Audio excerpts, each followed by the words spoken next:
Good evening, everyone. Welcome to this Prokhoff lecture. For those of you who don't know me, my name is Henk de Burg. I'm a professor in the School of Languages and Cultures and one of the two directors, together with Evgeny Dubrenko, of the Prokhoff Center, which organizes this lecture series. Our speaker this evening is the philosopher Nina Power. Nina is known above all for this book, One-Dimensional Man, which is... Woman! One-Dimensional Woman, absolutely, because I was going to say this is an update of Marcuse's One-Dimensional Man. Thank you for correcting me there. I'll try and not make any more mistakes. In addition, Nina has published on a range of German and French thinkers, most notably Ludwig Feuerbach, Karl Marx, Jean-Paul Sartre, Jacques Rancière, and Alain Badiou. A number of these articles have been collected in this volume, das kollektive politische Subjekt, Aufsätze zur kritischen Philosophie, the collective political subject, essays on critical philosophy, which came out in 2015. Like one of our previous Prokhoff speakers, the philosopher John Gray, Nina also appeared in the Arte television documentary Marx Reloaded, together with Jacques Rancière and Slavoj Žižek. She is, or I think I should say was, also one of Alain Badiou's English translators. Her title today, let me have a look because I don't want to say it wrong again, is Men, Women and the 21st Century, Friends, Lovers or Enemies. Now, those of you who have attended our previous Prokhoff lectures know that I always tell a little joke before I hand over to the speaker, a joke related to the topic of the lecture. So I don't want to disappoint you, so let me do the same thing today. So there's this man, and he's not doing well. In fact, he's dying. His doctors have told him that they can't diagnose his illness. They don't know exactly what's wrong with him, but they know that he has not much longer to live. Now, this man has been unfaithful to his wife, and before he dies, he wants to confess this to her. So he goes to his wife and he says, "Darling, I've got to tell you, I've been unfaithful to you. I've cheated on you." And she says, "Duh, why do you think I poisoned you?" Nina will now explain to us how we can develop less antagonistic relationships. Please welcome Nina Power.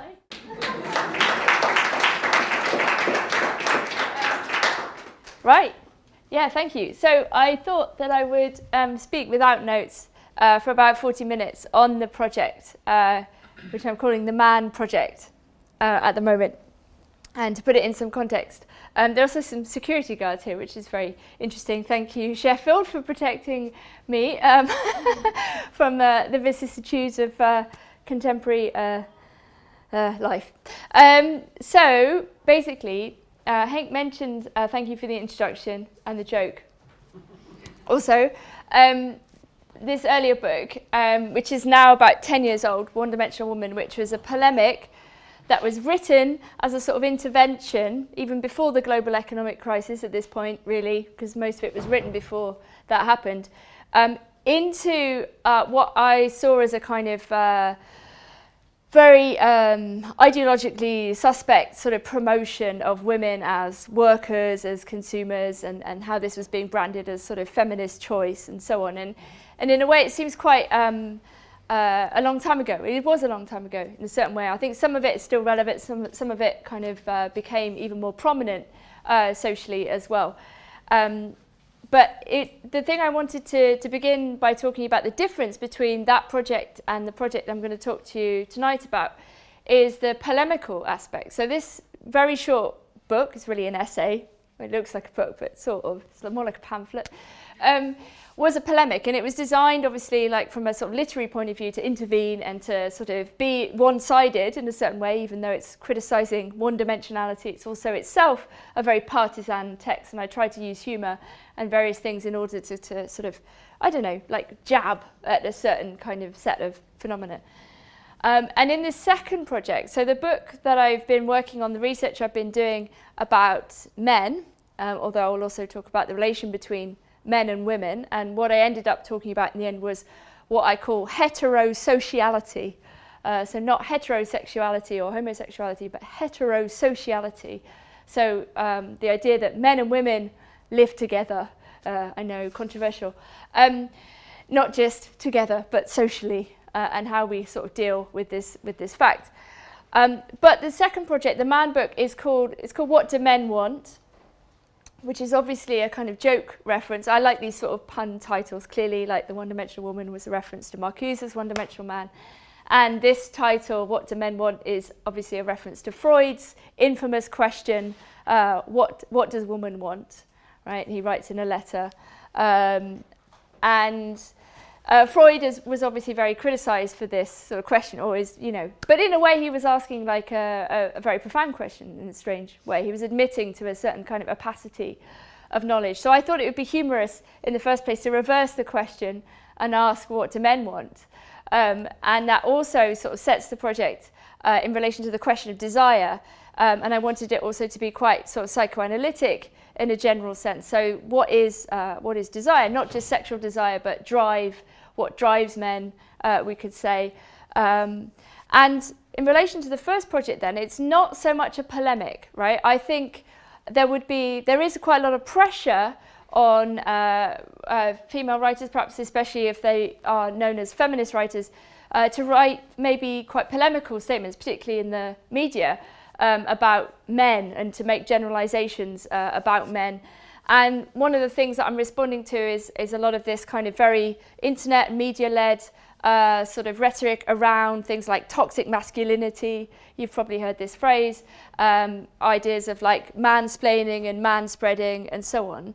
And it's not that those terms don't refer to something possible or real, and indeed aspects of social life probably almost definitely include these moments of that we can identify and criticize negatively. But one of my starting points was to say that the relationship between men and women should not be seen as a zero-sum game. And this is my starting point, which is to say that historically I think there's a way in which, sometimes for better reasons than others, that the relationship between men and women, and we can think about it as a war or a battle of the sexes, and Henk's joke is funny in this regard, the idea that there is a perpetual antagonism between men and women. The question of how we see that relation, whether it's of compatibility, antagonism, also depends on how we sort of quantify it. And the zero-sum game idea, which we're often implicitly introduced to or is repeated often to us, is the idea that if one sex benefits, then the other one loses.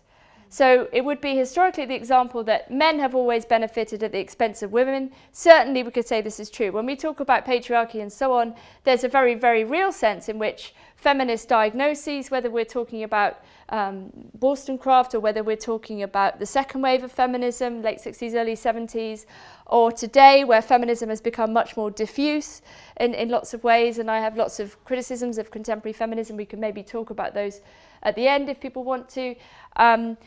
But we can think about it like that. But also in a lot of the kind of men's rights activist movement, we also have this idea that if women gain, then men lose.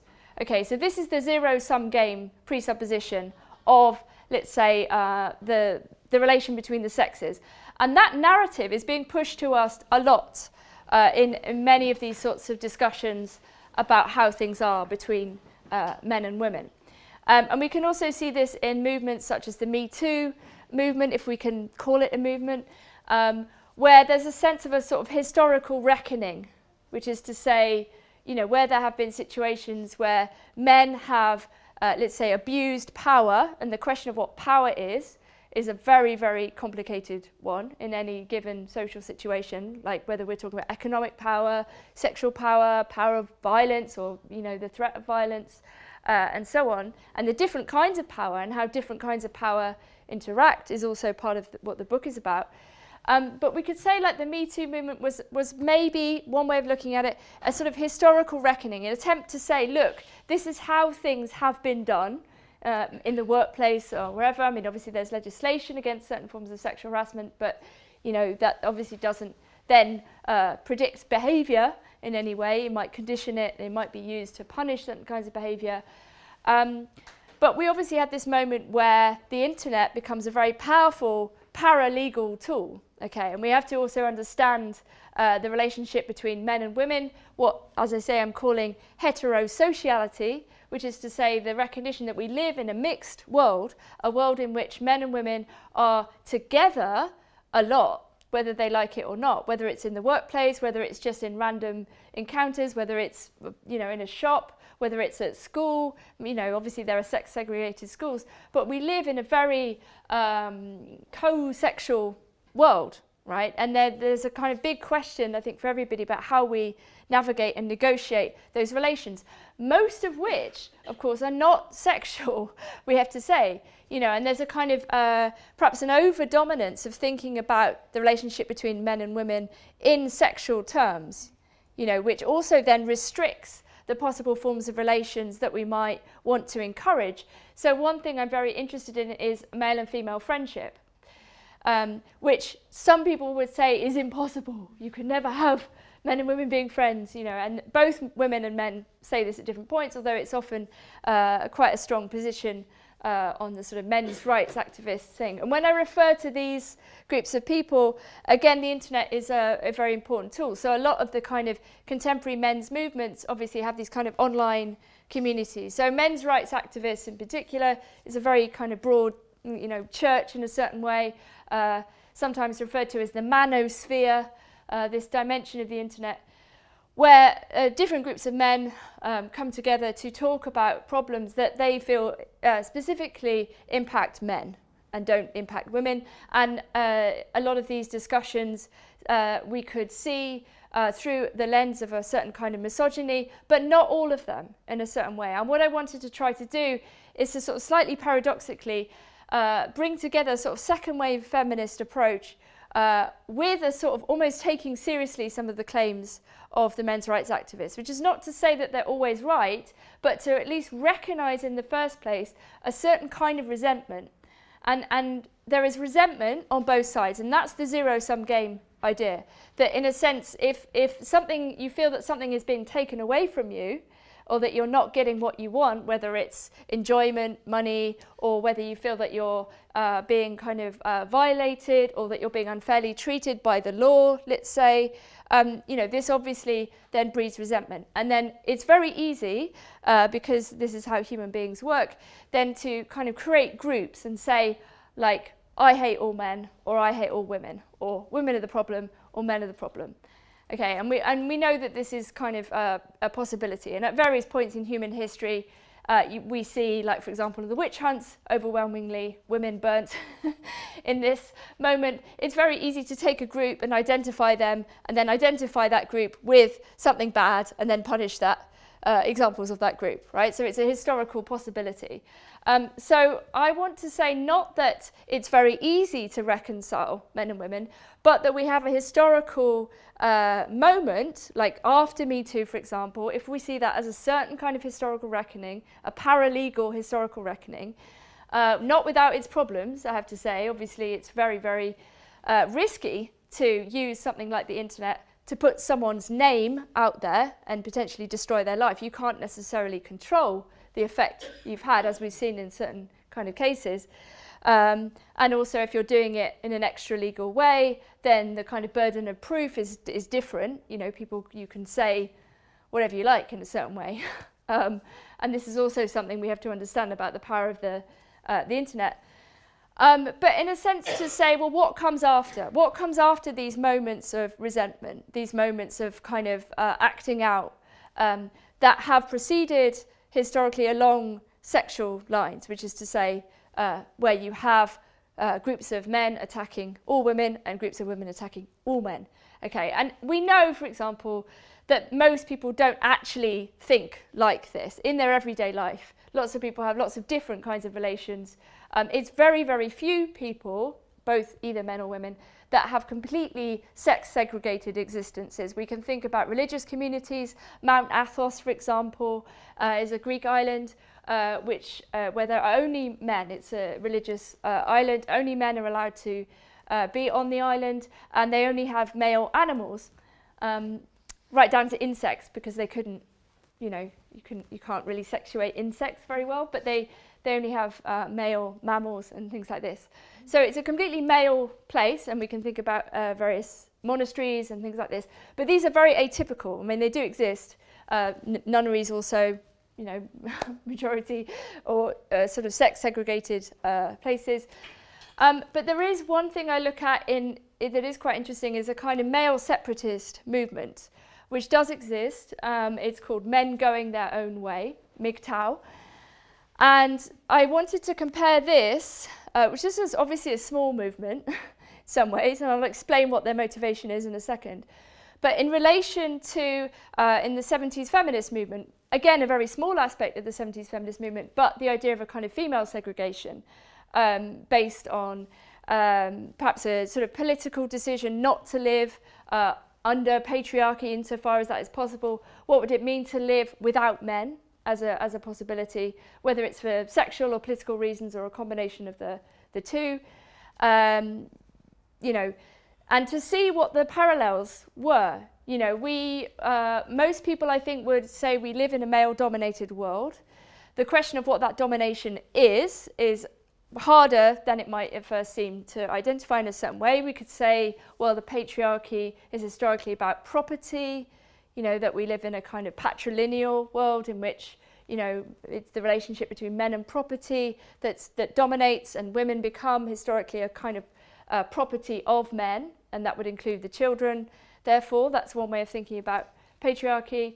But we also live in a world in which men and women both earn money a lot of the time, that there is a type form of historical independence that women have, which is sort of unprecedented in many ways. We can also think about sexual liberation. We've had various sexual liberation movements over the past few centuries, particularly the middle of the 20th century. What does it mean for women, therefore, to be unowned, as some of the men's rights activists describe it, to have all of these unowned women walking around the world, women that don't belong to a man. So the MGTOW, the Men Going Their Own Way, the male separatist movement, very different from the female separatist movement in some ways, basically says that there are particular games that men are expected to play, right? And this goes back to the zero-sum game idea. That would mean that men, for example, are expected socially to pay for dates, that they are supposed to give up a lot of their rights in order to support a woman, and so on. And they basically say, I don't want to play this game. I don't want to be part of this heterosexual game. Okay, and these men are not necessarily gay. In fact, most of them are not. So it's not a homosexual separatist movement. But it is it's a hetero antisocial movement. So a lot of these men try to live, if you like, without women. They don't want to participate in the dating game, as it were. And they feel that women have the upper hand in many ways, sexually and in terms of like getting what they want.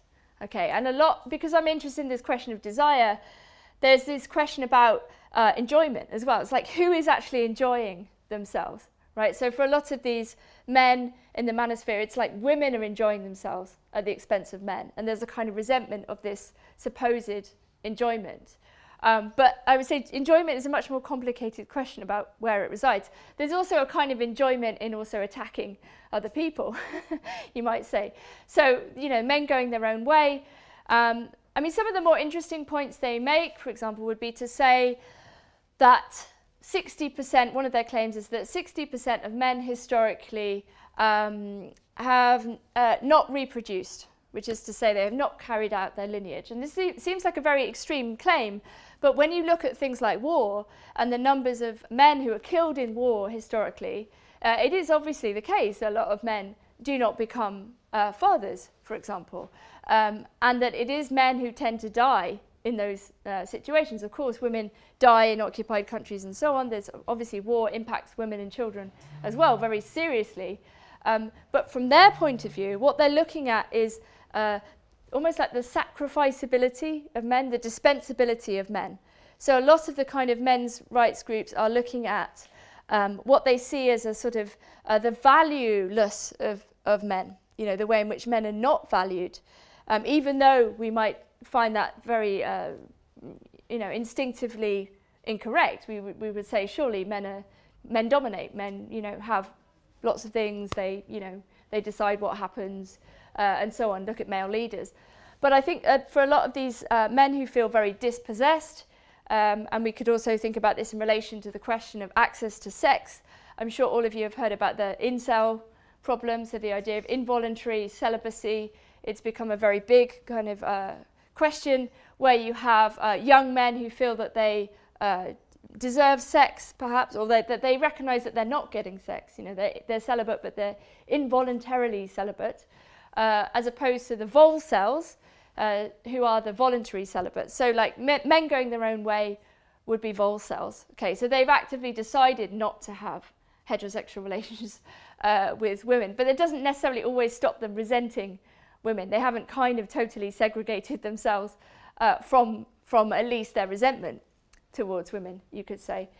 But one of the points they try to make is to say, yeah, that men die, for example, more often in workplace accidents, that men die more often in war, that men too are also the victims of homicide. It's true that, you know, when we're talking about human violence, it is men that kill other men in bigger numbers, and then it's men killing women, and then it's women killing women. You know, that's the sort of hierarchy, very few cases of the third one as well.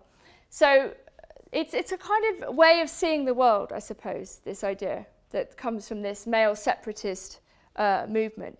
And I think it's just extremely interesting to think about why in the 70s you have the kind of feminist separatist movement for very different reasons, you know, women wanting to live without men, without, you know, being married, without having to be married, without that expectation of needing a man or for money, or even to have children, and to live a life free from men and to live a life free from women in 2019 as a man is quite an interestingly different question. But obviously, given that I'm talking about heterosociality, that idea of separatism is not really the main experience that most people have. Most people live in a world that is mixed. And so what I want to say is, when we're thinking about games, when we're thinking about how we interact, whether we think about the battle of the sexes or whether we think in a much more complicated way about how we get along, as it were, that I wanted to say that there are many different kinds of games that we play, and that we should maybe recognise more the kind of complexity of social life, instead of presupposing that there is only like a finite amount of enjoyment or pleasure or time or power, and that we're competing with each other for this. But one of the things I look at is the idea that we may live in a more horizontal way. If we live in some sense in a post-patriarchal or a patriarchal age that has actually had some balancing, some ways, and we can discuss that, then we live in a much more horizontal way, which is to say a much more competitive way. We're more like siblings than we are like parents and children, we could say. And there's a very strong argument to suggest that men and women are a little bit more, behave a bit more like horizontal sibling rivalry than they do like the sort of patriarchal structure. If you think about the Bible, the idea of patriarchs in the Bible, they're powerful men, but they're also protectors. You know, so the patriarchal model is not just a kind of question of economic or social and political relations, but it is also one of a kind of moral responsibility. You know, the patriarch also has the job of looking after women and children. And you might want to say women don't want to be looked after, right? That there is a historical moment at which women en masse, or there's a social shift in which women say, we no longer want that protection. And that's a very, very interesting moment. So we are definitely past that moment, it seems to me, in lots of ways, at least in some countries. And then we have this question of what it means then to live in a more sibling equal way, right? We're obviously, both men and women are in the workplace, you know, they're selling their labour power, they're competing with each other. In the earlier book, I talked about the feminization of labour, what happens in kind of Western countries in particular, where you move away from industry, which tended to be very male dominated. Obviously Thatcher, closed the industries, industry were in Sheffield after all, and move towards a more sort of feminized, in inverted commas, economy. And that is often based on sort of stereotypes of women being better, let's say, at communicative and service work, at the same time as you have women's mass entry into the workforce in the middle of the 20th century, which only increases. So you have a kind of situation in which men and women, in the workplace at least, are more empirically equal, if not totally equal in some ways. And I think that the recognition that Me Too brings, in a certain sense, is also like trying to balance out some of the perceived inequalities in sexual power in the workplace, if that is even possible. And obviously it's interesting to look at the French case, where you actually had quite a lot of pushback against the idea of Me Too, often coming from women who, Catherine Deneuve and others, signed a letter defending what they called the right to pester. I'm sure it sounds better in French.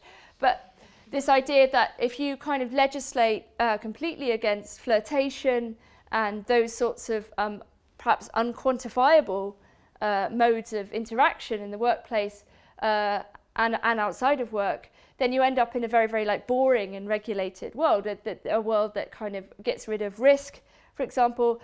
And I think we can see that playing out in particular in relation to internet apps. If you think about the way in which sex and dating have become much more compartmentalized, actually, into something that the algorithm deals with. If you sign up to an app and you're matched by the computer with some random person, that actually mitigates against a more alive experience, one could say, of like trying to randomly chat someone up in a bar and not knowing how it's gonna go. And so I look at, in relation to the question of games, this phenomenon called pick-up artists. So there's a very early book called The Game by Neil Strauss from about 20 or so years ago, which kind of very massively introduced this idea of the pick-up artist. And the pick-up artist is the guy who has various techniques, basically, to try to get a woman to sleep with him. And it's gone through various sort of mutations over the years. And it's very interesting. One of the key pick-up artists, this guy called Rush, has suddenly, very recently, become extremely religious.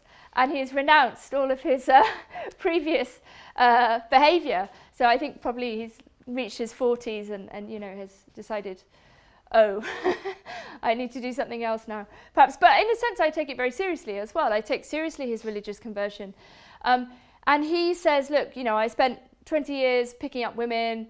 Some of the techniques they talk about are kind of very unpleasant, one might say. They often involve saying something very negative and critical as well as something positive, for example. This is one of the most infamous tactics.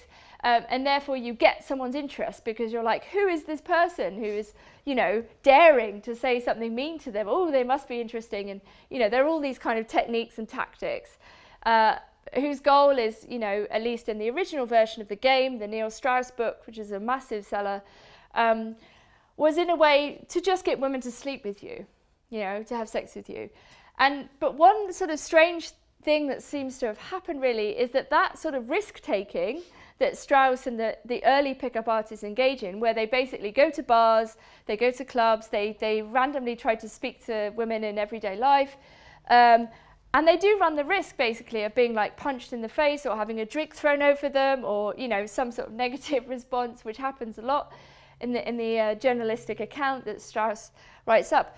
In a way, those sorts of risk dimensions are somewhat diminished in an age of dating apps and so on, whereby those sorts of interactions and that kind of flirtation is then very much parceled out into these, through the computer in a way. And I'm sort of very wary of that world in which the computer tells you who you should date or have sex with or even marry. Not to criticize anyone who engages in these things, but just to note a shift in where you know, those sorts of possible open interactions become perhaps more closed and more segregated in a weird way. And I think this goes along with various kinds of edicts and concerns around things like touch, rightly or wrongly, you know, that we live increasingly in a culture in which touch becomes then extremely problematized, you know, that any form of touch really is sort of banned or is a kind of dangerous thing to engage in. And you could say, well, look, nobody should be touching each other in the workplace. But at a certain extreme, you have situations where you have companies that ban workers looking at each other for more than 5 seconds, for example, for fear of, you know, any sorts of sexual implications. You know, so there is a kind of open question there about the limits to which you can regulate police and parcel out various forms of interaction between men and women. And lots of men and women used to, you know, previously met their partner at work. And you could say, well, lots of companies now have bans on employees dating. You know, like where do we kind of draw the line in terms of possible forms of interaction? Have we maybe moved like slightly too far? And so, yeah, I mean, one thing that perhaps is slightly, I don't know, provocative or controversial, although again, I wanted to say it's not a polemic, is precisely like to leave open the question of a more positive relation, if you like. I think we've been bombarded, both men and women, by often extremely negative press. You know, whether you're a man reading manosphere stuff that's very misogynist, and some of the terms that are used, I wanted to kind of bring to a broader audience. So a lot of the manosphere uses this term hypergamy, and I don't know how many people have heard of this word, right? So hypergamy, you can see gamy, like when we talk about monogamy, is like, you know, you're with one person. So hypergamy is this idea that's very prevalent amongst the men online who are in these groups, that women will always pick the best man, okay? So that women are in a sense very picky and very selective and fucking bitches, you know, they didn't pick me. And this also relates to the incel question, right? So this resentment, you know, the idea that women will always go for like the richest man, the best looking man, or whatever it's supposed to be. And a lot of men in these sort of movements and groups will, I don't know, suggest that women don't know that they're doing this necessarily, but these men know that they are. And I wanted to sort of tell people that this is what some men think women are doing, in order in a way to almost have like a rational public discussion about it. Like, what does it mean if we accept hypothetically for a moment that this is a form of mating behavior, you know? And a lot of these groups, these men are looking at evolutionary psychology and, you know, sort of taking the findings in a certain way and kind of twisting them into a sort of political position. And we could say, well, all right, maybe we deny that idea, right? What does it mean to say that women don't try to look for the best man? I mean, don't we all try to look for someone nice? Or maybe we don't try to look for anyone. Maybe we just hang around and have fun and play games. Who knows? Yeah, so basically it's like looking at the kind of language, how that language forms their world in a certain way, like how it conditions how they see things, and whether it's a kind of accurate portrayal, or at least whether there is something in what they're saying that we can then discuss. Because one thing I didn't want to do, and I see a lot of, is this like dismissal, just simple dismissal of men's complaints, some men's complaints, which I think is not very helpful. I can see why it's tempting, but it goes to some very strange places. Like for a few years ago, for example, there was a hashtag on Twitter that was "kill all men," and I discussed this hashtag, which is briefly popular, as a sort of form of supposed feminist critique of male behaviour, along the lines of kind of, you know, the critique of manspreading and mansplaining, where the idea is that men dominate physical and linguistic space, and that this should be recognised. And "kill all men" is obviously a very extreme slogan. If you had lots of men online that were posting "kill all women," right, you would expect probably the police to be involved quite quickly. You know, there'd be a lot of condemnation. And you could say, well, look, it's not the same. You could say, you know, women aren't out there killing men, right? Not very often, and poisoning them occasionally, maybe. But, you know, so it's not the same. So you could say, look, when women are using kill all men, some women are using this hashtag, they mean it in a different way. They mean it as like a joke. It's like a provocative, you know, almost recognition of the asymmetry of violence, right? You could say this, right? But you could also say, like, what is going on in these forms of, these sort of acting out of certain kinds of resentment, you know? And you could look at, so some of the men's rights activists look at things like male suicide, right? We know that male suicide is an extremely serious problem. It's, you know, leading cause of death of men for between about 20 and 45 in the UK at the moment, for example. And so, you know, what does it mean in a way to take those things seriously and to ask questions about, well, why are men so unhappy? And the zero-sum game approach would be to say, well, women are also unhappy, and, you know, women also attempt suicide, and men and women do attempt suicide at roughly similar rates, but men are much more successful in their attempts, often because they use much more violent methods. But the question would be, in a sense, to step back for a moment and say, you know, it's not that we want to make things equal. We don't want more women to kill themselves so that it's fairer, right? That would be like a very, very bad zero-sum game approach. But to say, well, why are these men so unhappy? What is going on here? You know, with these questions of shame, these questions of feelings of failure, isolation, alienation, atomization, and so on.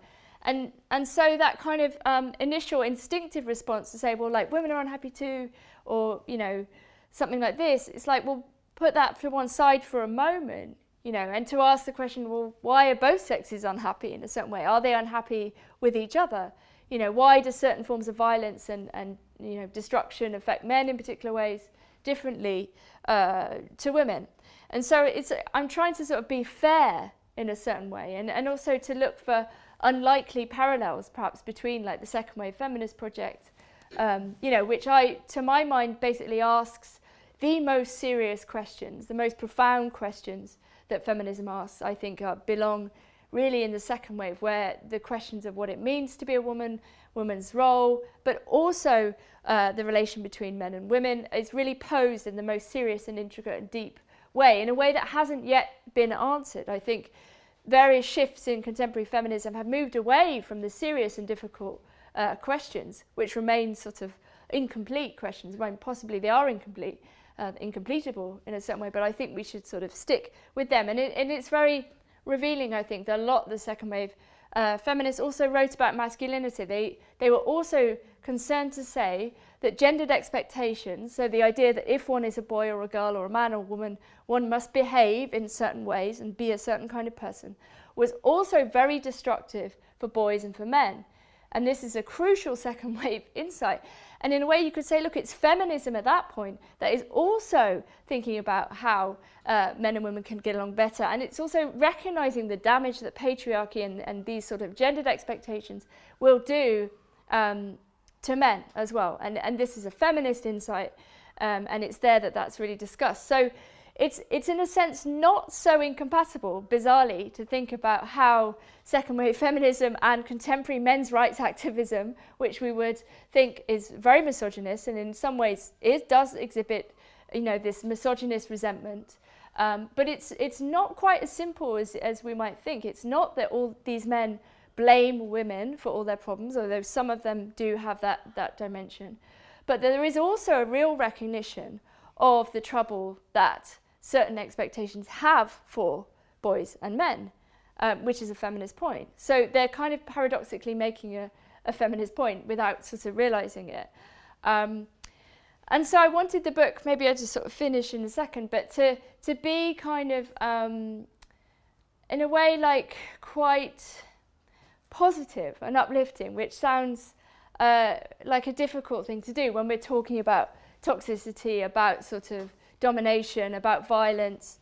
But I think unless we sort of like look these things in the face, actually, together, right, as men and as women, you know, and to think, well, we are different, but we're also human, we're all together.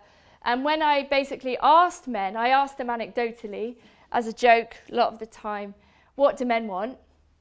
You know, their answers were very, very funny, right? Most men would say things like, oh, I don't know, what's a man? Oh, tell me when you find out, I have no idea, this kind of thing. But when they gave me an answer, they would say things like a beer, or to be left alone, which is fair enough, or like a shed, or to be respected by my friends, or to be a good man, or pussy, in one case, very rude friend of mine.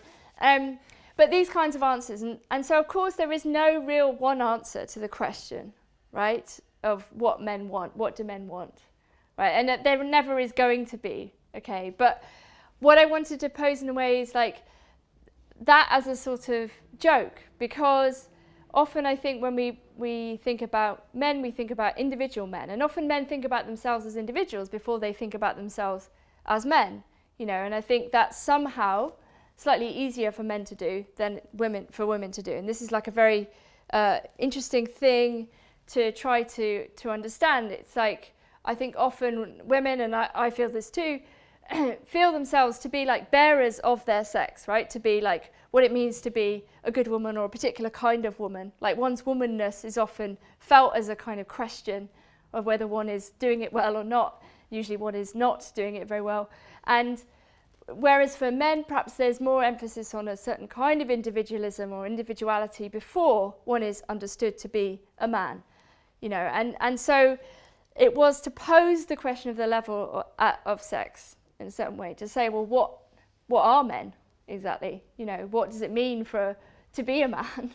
You know, especially in the wake of all of these kind of big critiques of men. You know, I mean, one thing, just to finish, would be to say that, in a sense, can men be good men today? What would it mean to be a good man today, when all of these kinds of masculinity are being criticised, you know, as toxic, where there doesn't seem to be any good kind of masculinity available to men, or a lot of men perceive that. In any case, you could say, oh, that's ridiculous. Of course, you know, men just behave like men, you know, they get on with it.